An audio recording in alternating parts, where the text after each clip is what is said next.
You wanted the best. You've got the best podcast. The hottest podcast in the world.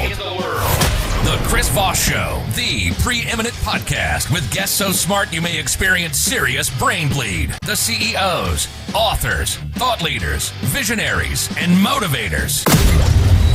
Get ready. Strap yourself in. Keep your hands, arms, and legs inside the vehicle at all times, because you're about to go on a monster education roller coaster with your brain. Now, here's your host, Chris Voss. Hello, Chris Voss here from the ChrisVossShow.com. And ladies and gentlemen, there are ladies things that makes it official. Welcome to the big show. As always, the Chris Voss Show is man that loves you and tries to make your life better by bringing you some of the most amazing minds and authors out there in the world. We've got another fine gentleman on today. We're going to be talking to him about his insights, et cetera, et cetera. But in the meantime, refer the show to your family, friends, and relatives. Go to goodreads.com/Chris Voss, LinkedIn.com/Chris Voss, Chris Voss 1 on the TikTokity, and all those crazy places on the internet. Opinions expressed by guests on the podcast are solely their own and do not necessarily reflect the opinions of the host or the Chris Voss Show. Some guests of the show may be advertising on the podcast, but it is not an endorsement or review of any kind. Today's featured author comes to us from bookstolifemarketing.co.uk. With expert publishing to strategic marketing, they help authors reach their audience and maximize their book's success. Today we have an amazing young man on the show. He is the author of the latest book to come out called Gopi's Gratitude Journal by Gopi, Nair. We're going to be talking to him about his insights, his experience, and all the stuff about his book. He's a gratitude practitioner. His mission in life is to inspire the world, one person at a time, a world that is mired in utter negativity, and the other hope is gratitude. Gratitude can erase negativity from every human mind like the light removing darkness. He believes that gratitude is a panacea for all human suffering caused by health, financial, and social problems. All of us tend to live in the past, courting the bygone pain, frustration, and betrayal. When not dwelling on the past, we tend to be afraid of the future. Imagine the what if and what if. Once you start practicing gratitude, your mind is focused on the present, and is assured of the intimate joy in life. Welcome to the show. How are you, Mr. Nair? I'm doing fine. How are you doing, Chris? I am doing good. Give us your .coms. Where can people find you on the interwebs? Gratitudepractitioner.com. And give us a 30,000 overview. What's in your book? We are talking about gratitude, the practice of gratitude as a way of living. Mm-hmm. It is not a one-time event or 1 week. It is a way of living. Mm-hmm. You look at life through the prism of gratitude. Mm. In 2016, when I was looking for a gratitude journal in Barnes & Noble, I couldn't find a good one. So I decided to write one. And that's how Gopi's Gratitude Journal was born. Oh, wow. Wow. Tell us the details inside of it. Is it like a journal for the year, day by day? What do we see inside of it? It is day by day. Every day you can write a few minutes in your gratitude journal. Mm-hmm. Now, why gratitude? Why should we practice gratitude? People always say, oh, I am grateful to my parents. I'm grateful to my teachers, mentors, and close friends. What is so big deal about gratitude? Yeah, what is the big deal? The big deal is gratitude, when I say, is a panacea for all our ills, like whether it is financial, personal, health, because it removes negativity from the source of human mind. Negativity is a cancer of the mind, and you cannot even remove cancer of the body unless you cure the cancer of the mind. That is what exactly gratitude does. Well, gratitude sounds like some good stuff to me then. Sounds like something we maybe all could use there. So with that, what prompted you to want to write this book? You know, long time ago, I'm 81 years old right now, but inside I feel 36. Long time ago, when I was growing up in a small village in Kerala, India, my mother always used to tell me, Gopi, whatever God gives you, accept it with both hands and say, thank you. It could have been worse. Mm. So Yeah, that's true. I have used her wisdom as a problem solving technique, no matter what the problem is. Mm-hmm. That's what I want to share with the world. Mm. And gratitude is something that's real important to take and have and find in your life. I found that sometimes in my darkest moments, finding gratitude of being grateful for what I do have, as opposed to maybe what I lost or what I wanted to have or thought I was going to get. What are some of the benefits of practicing gratitude utilizing your journal?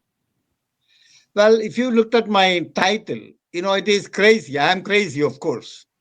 I call myself a gratitude practitioner. And I have never heard that expression before. In 2016, I started practicing gratitude as a way of life. Mm-hmm. And as soon as I started practicing gratitude, maybe in 30 days, I started to notice two changes in myself. Number one, I stopped judging other people. Mm. But judging Not other that I people was, is so much fun. I love judging other people. well, in your business, probably yes. But I was not judging people left and right. But as a human tendency, we always judge other people. Mm.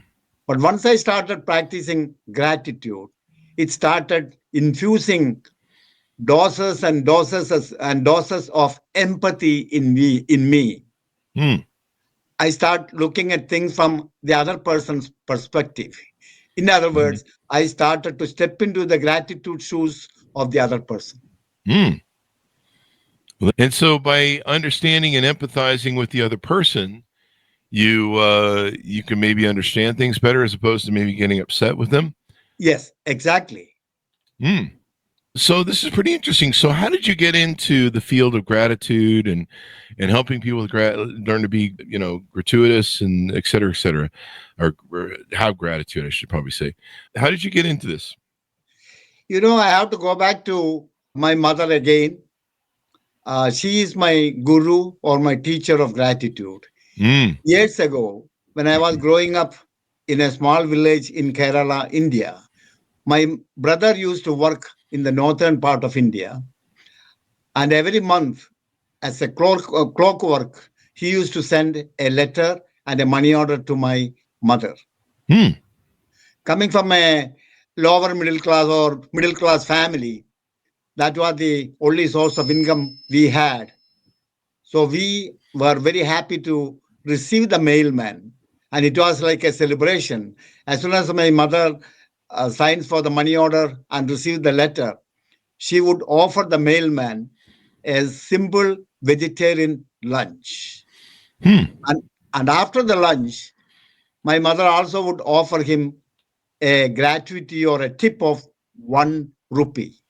Oh, Being well, the there you go. youngest of the family, I had certain privileges. Using that privilege, I asked my mother, giving lunch to the mailman, I can understand because that used to be our custom in the house.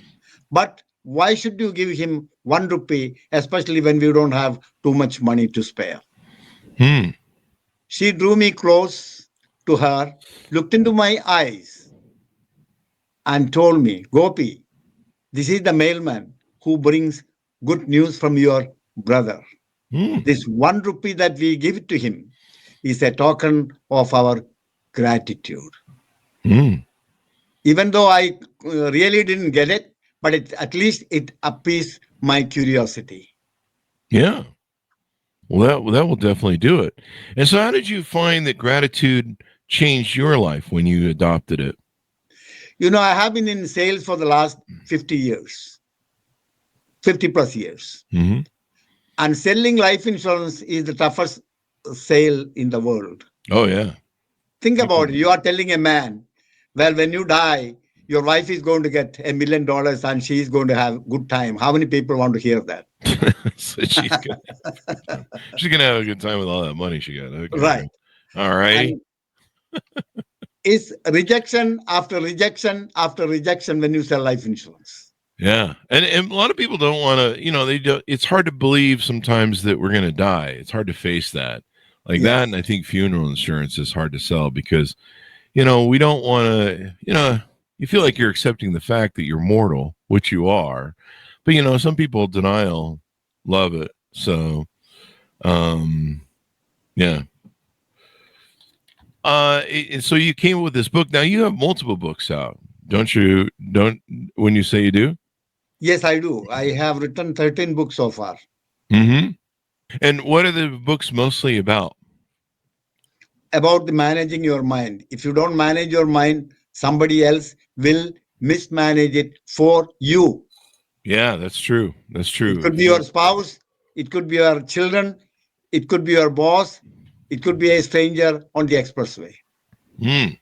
What role does gratitude play in healing, whether emotional, physical, or spiritual? Let's start with physical.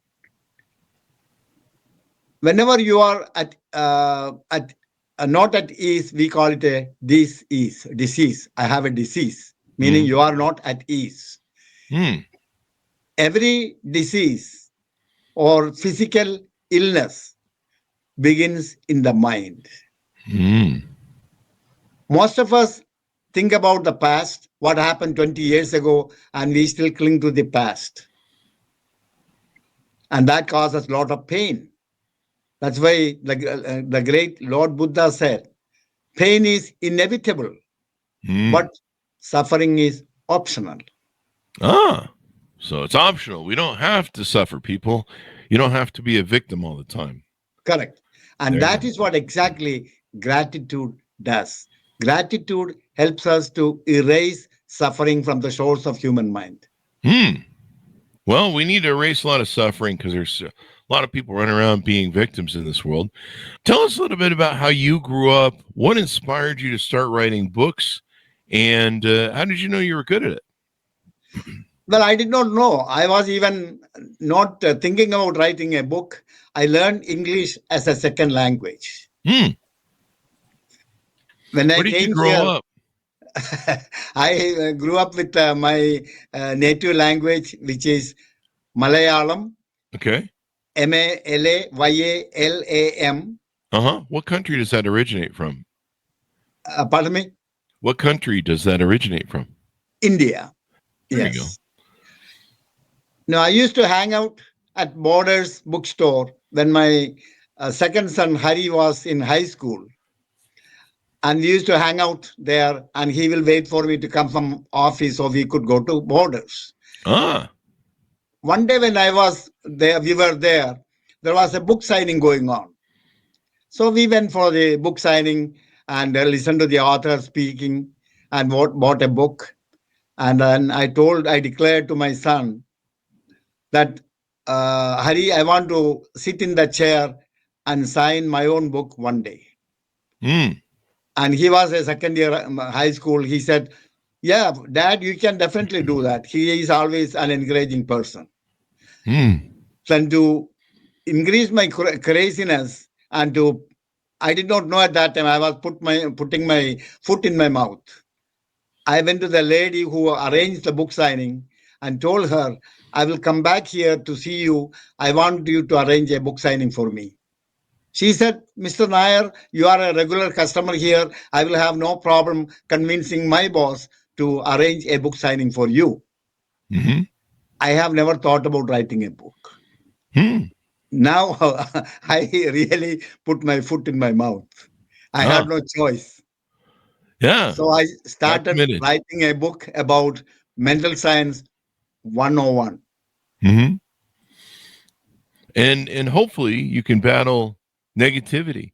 Now, you've got some other books that are kind of interesting as well. There was a book that you wrote called How I Made $500,000 in Selling at Age 69. I found that kind of interesting. Yes. I just wanted to inspire the younger generation or young people coming into the sales world. I know it is tough to sell anything. After all, the life itself is not the art of selling. Nothing. You are always constantly selling something to your wife, your children, your small children. Just like that 4-year-old girl said, Dad, if you say please, I will let you carry me. That is selling. I will let you carry me. That's a good one. I like that one. Yeah, so it's an interesting world. The other thing you have I see here is a book called 100 Essays on Gratitude for Daily Transformation. Are those is that very separate than the journal book, or did you integrate some of the details in that one? Some of the details. When you practice gratitude, you are practicing empathy. We talked about empathy. Empathy, according to me, is listening without judging. You give 5 minutes of your time to your spouse or your adult children or your friend or somebody who needs your time to take something out of the chest. And at that time, you don't give them advice. You just simply sit in silence, nod, and listen to them, help them get something out of their chest. Okay. That is the best you can do for a person who needs your help. Sit and listen. Just listen. Don't give your advice. And I can't be judging? No. But I like judging. Well, maybe in your profession and in your background, I know you are an ex FBI agent in charge of hostage negotiation. So in your case, probably you have to constantly judge. Yeah, you're actually thinking of another. There's two different Chris Vosses. I'm the one with the huge podcast. But I'm the original Chris Voss, as it were. So anyway, so your goal. What do you offer services on your website? Do you do coaching? Do you advise? Do you help people one-on-one with programs or anything like that? To be honest with you, no. And I don't give any. My challenge is to inspire one person at a time. I have not taken it to any commercial level. At this time, my challenge is to make a difference in the other person's life. So anybody can call me and I will share my experience with them. I don't have any wisdom to share. I have only experience to share. So that is what I do. And gratitude is also respect. One of the most misunderstood word in the English language is respect. See, I respect my teachers, I respect my parents, I respect elders from the church. So what is more there to talk about respect? But respect is a line of dignity. No matter who you are, who the other person is. He could be your spouse, he could be a child, or he could be a stranger on the expressway, or he could be a homeless person. We have to show respect. And when you cross the line of dignity, you are not respecting that person. When practice gratitude, you are also teaching people how to be respectful. It doesn't matter who the other person is. Well, we definitely need to be holding each other more respectfully and actually behaving in a respectable manner. I'm a believer that respect needs to be earned. I'll be gracious to you as a human being. I'll be, basically empathetic. If you're hurt, I will assist or call 911 or I'll help you. But to me, respect is kind of earned. What are your thoughts on that? Because I just can't walk around giving people respect that think they're entitled to it. They've got to behave in a respectful manner. So if I see somebody behaving disrespectfully, I can try and understand them. I can try and be empathetic. That doesn't mean I have to respect them. What are your thoughts on that? I respectfully disagree with you. Okay. Well, that's why we ask. If another person does not show respect towards you, it only shows his character. It does not reflect on you. I see. Okay. So I respect anybody and everybody because it is not the form that I am looking at. It is the unity of spirit that we all carry within us. Yeah. So there is a spirit in you, there is a spirit in me. No matter who you are and who I am, we all come alone and we go back alone. Mm-hmm. And we all live in a borrowed body with borrowed time. What would you feel if I disrespected somebody today and tomorrow morning I am not there or he is not there? I will feel bad about that because I will not get any another opportunity to say sorry. So respect reminds you to the need that you have to be appreciative of everybody, everything in this world. Yeah. Gratitude is also appreciation. And many of the human suffering today is because of the lack of appreciation. Mm-hmm. I want more, I want more, I want more. But I don't know what I have got. I have no time to enjoy the things I got. One day, a young fellow asked me, Gopi, you are talking about gratitude under all circumstances. It is also the same message St. Paul echoed when he said, be grateful under all circumstances. Yeah. So this young man asked me the question, Gopi, if my father just died, you want me to be grateful? I said, yes. That is pathetic, he said. I said, no. Why is it necessary for you to be grateful? Number one, it is your father who just passed away. He taught you a lot of things. He showed you how to be a man.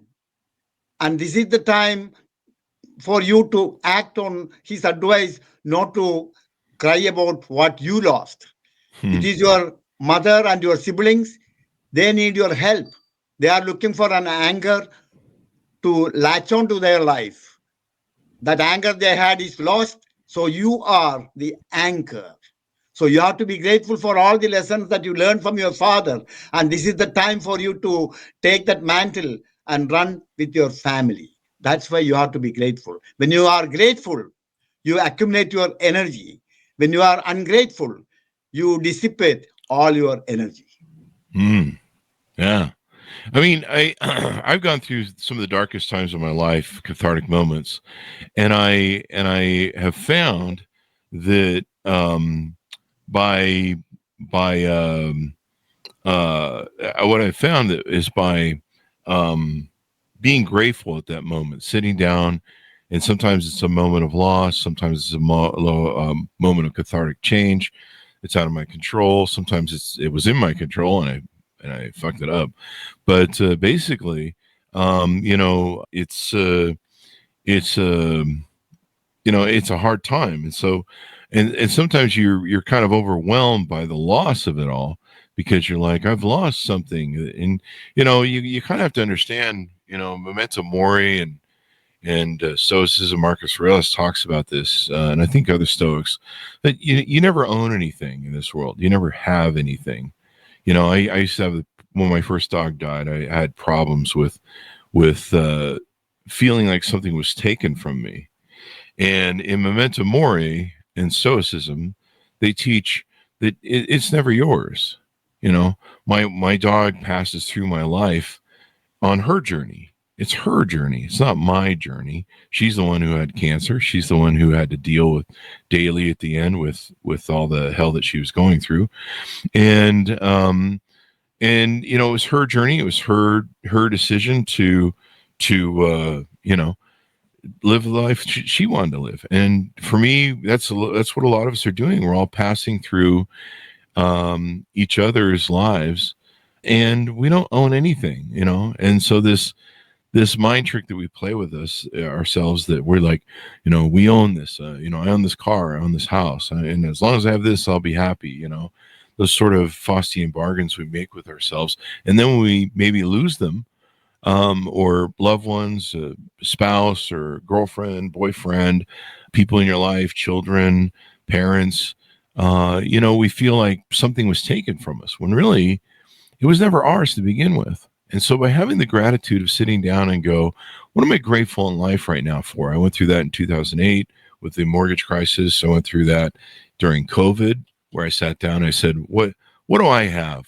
What are my real assets? I'm sure I'm losing a lot, but what I have, and it's kind of interesting when you focus on what you do have, you realize you probably still have the most valuable things you can ever have: the love of good people, family around you. For me, a dog, dogs that love you unconditionally. There's a lot of great things that I have in my life that I should be grateful for. And sitting around, throwing a pity party just doesn't help get out of that cathartic moment that you need to grow from. I don't know what your thoughts are on that. Mm-hmm. I agree with you. Well, I'm glad we got that settled. Any more thoughts as we go out as to what people need to know about gratitude, how it can help them, and how they can really use your journal to get that done? Yes. There are 3 things we can do as a daily practice in gratitude. As soon as I get up in the morning or wake up in the morning, before I get out of the bed, I say, I'm grateful to the universe. I'm grateful to the universe. I'm grateful to the universe 3 times. And it is the best way to start a day. People do not realize one thing. The human mind is organized in a certain way. We have a mastermind, the conscious mind, and we have a subconscious mind, the servant mind. There's a dialogue going on all the time within us. The mastermind or the conscious mind says, I am terrific today. And the subconscious mind echoes, my master says he is terrific or she is terrific. Let me make sure that she is right or he is right. So everything that we do that day will be terrific because we started the day like that. When I'm expressing my gratitude, the subconscious says, my master wants to be grateful for everything that happens today. Let me make sure he is right and he does it. So that will be the trendsetter for the day. And gratitude is a thing. So I set aside Sundays as my gratitude. I call it, what do I call it? Gratitude for Gratefulness and Archives Day.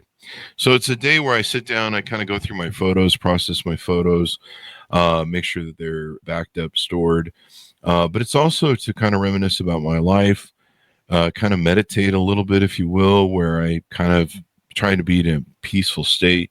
And I think about, what's going on with my life, what all the things are. And that just really helps me when I do that. And it kind of starts my week off really well, because there's kind of almost this meditative approach to it.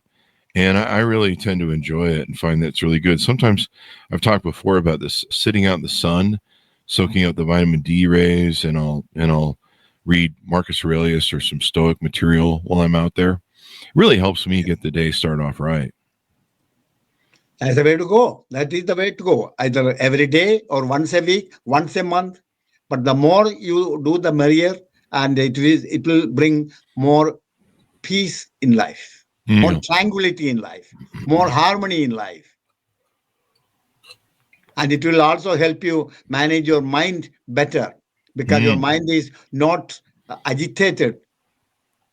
Yeah, we kind of have that ego mind that whips at us, don't we? Where it likes to remind us of mistakes we've made in the past to try and keep us remaking it. But sometimes it can get really abusive.